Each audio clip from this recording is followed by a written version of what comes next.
Sometimes love is not easy. This is the story of Lucy, who faced loneliness, conflict, and tough choices, but never gave up.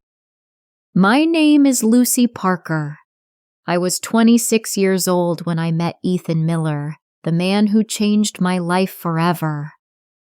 It happened on a warm summer evening at my friend's wedding in a small town called Brookfield. The town was quiet and green, with tall trees and soft lights everywhere. Music played gently, and people laughed and danced around the garden. I was standing near the flowers, watching everyone, when I saw him. He stood across the garden in a blue suit. He looked calm and kind. For a moment our eyes met. My heart beat faster. I did not know why, but something about him felt safe. After some time, he walked toward me and smiled. "Hi," he said softly. "My name is Ethan." "I'm Lucy," I replied. We started talking. Minutes turned into hours. We talked about our jobs, our dreams, and our fears. He listened carefully and laughed at my small jokes. I felt comfortable with him, like I had known him for a long time. When I went home that night, I could not stop thinking about him. The next morning, my phone rang. "Good morning, Lucy," he said. "I hope it's okay that I called." I smiled. "I'm happy you did." From that day, we talked every day. We met for coffee, walked near the lake, and shared long phone calls at night. Ethan always listened to me. He made me feel important. Slowly, I fell in love. One evening, we were walking in the park near the river. The sun was low, and the sky was soft pink. Ethan stopped walking. He took my hand and looked nervous. "Lucy," he said, "you are my home. I want to spend my life with you. Will you marry me?" Tears filled my eyes. "Yes," I whispered, "I will." We married a few months later. It was a small wedding with close family and friends. I wore a simple white dress. I felt happy and peaceful.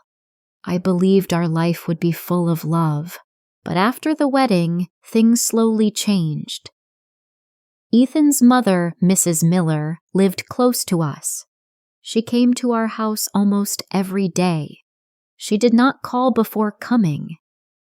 "Ethan, eat this," she said. "Ethan, wear warm clothes. Ethan, sleep early." She spoke to him like he was still a child. She rarely spoke to me. When she did, her words were cold. One day, she said with a strange smile, "Lucy, you are lucky. Many women wanted my son." I stayed quiet, but my heart hurt. Ethan always listened to her. When I spoke, he stayed silent. Slowly, I felt like I did not belong in my own home. Ethan started coming home late.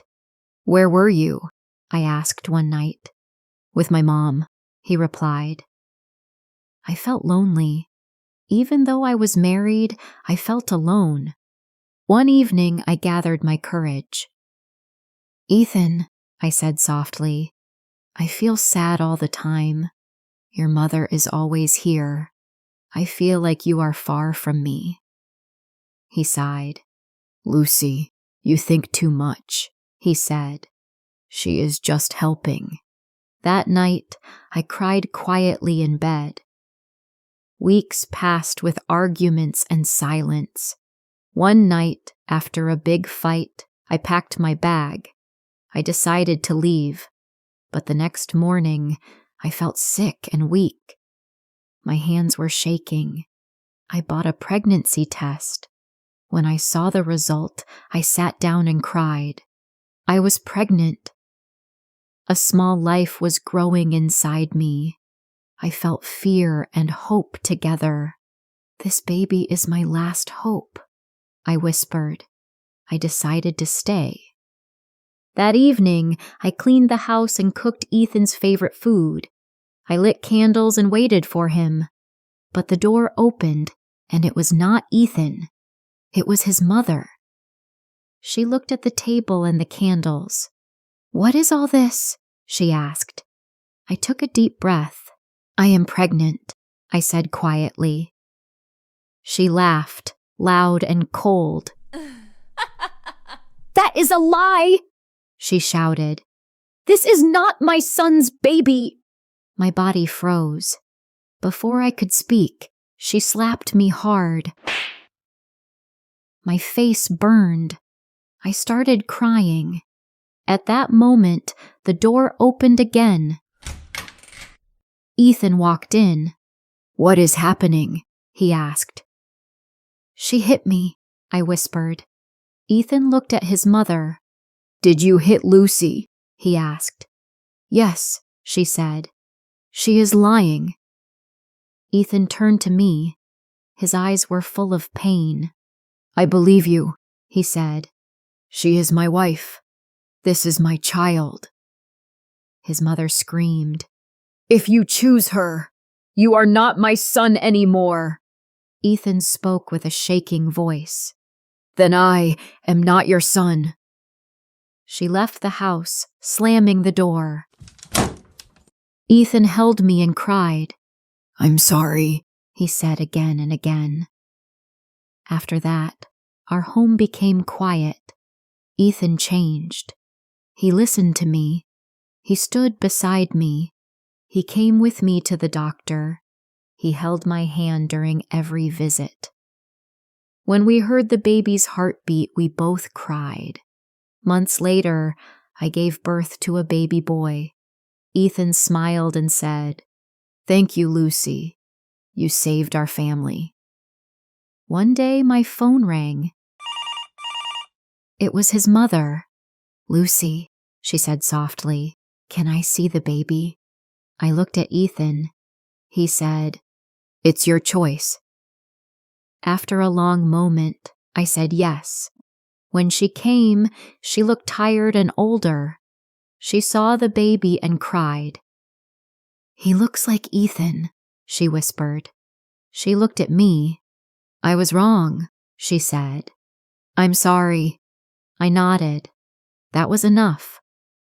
She began to call before visiting. She spoke kindly, and Ethan never left my side again.